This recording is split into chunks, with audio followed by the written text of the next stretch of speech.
Once again, we are here to discuss another problem from Fluid Mechanics and Hydraulics, Chapter 6, Fluid Flow Measurement.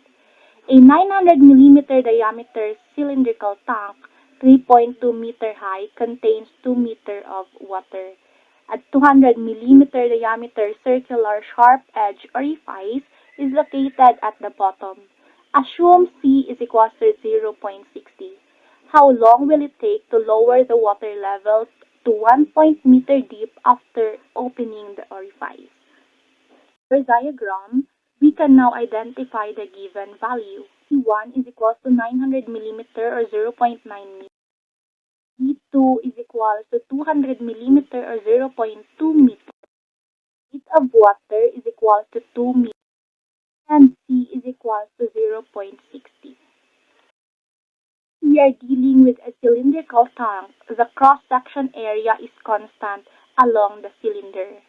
Now, we can use the formula P is equal to 2A sub S over CA times the square root of 2G times the square root of H1 minus the square root of H sub 2.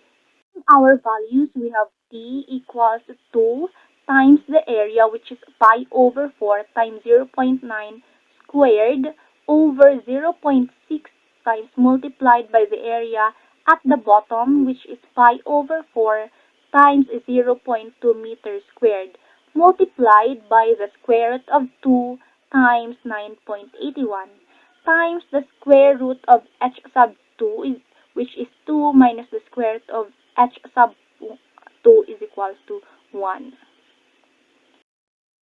For T is equals to 6.31 seconds. I hope you learned something from us. Don't forget to subscribe and hit the bell button to be updated for our next video. See you!